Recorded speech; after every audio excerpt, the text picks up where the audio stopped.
Most people think first aid is something professionals handle. But the truth is, the first person at the scene is usually just a regular person.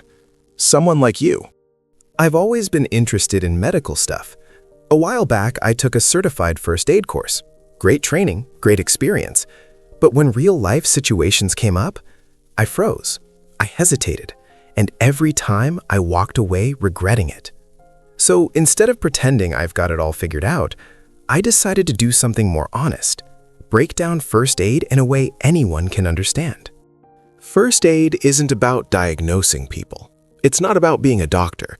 It's about keeping someone alive until professionals arrive. That's it. You're buying time. Minutes that can literally mean life or death. You don't need to be strong. You don't need a medical background. Men, women, teenagers, anyone can learn first aid. You can take certified courses through hospitals, community programs, or organizations like the American Red Cross. And yes, practice is what turns information into instinct. Before you help anyone, ask one question. Is this safe for me? If the scene is dangerous, fire, electricity, gas leaks, traffic, you don't rush in. You secure the area, move people back, and call for help. Walking into danger doesn't make you a hero. It just creates another victim. First aid covers a lot. Choking, fainting, heavy bleeding, broken bones, shock, drowning, burns, even emergency childbirth. Each situation has rules and exceptions, especially when it comes to babies, kids, or pregnant women. That's why real training matters. Training scenarios are clean and controlled. Real emergencies are loud, messy, emotional. People panic, crowds form, family members lose control. And part of first aid is managing people, not just injuries. Here's something most people don't realize. Your voice can be just as important as your hands. Calm words, clear instructions, confidence. When people trust you, they cooperate. When they panic, everything gets worse. Psychological support is part of every first aid situation. No exceptions.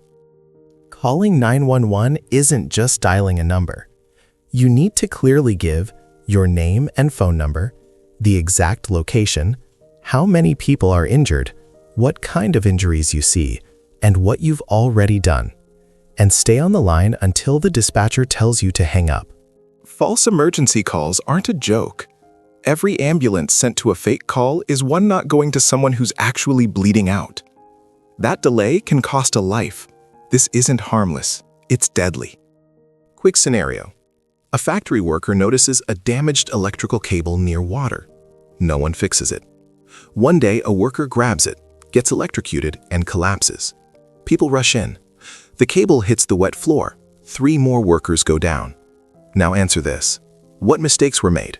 How would you report this to 911? And what would you do before help arrives? Drop your answers in the comments. You won't always be the rescuer. Sometimes the situation is too dangerous. Sometimes someone more trained is already there. And that's okay. Being responsible means knowing when to act and when not to. If this video helped you see first aid differently, share it, learn it, take a class.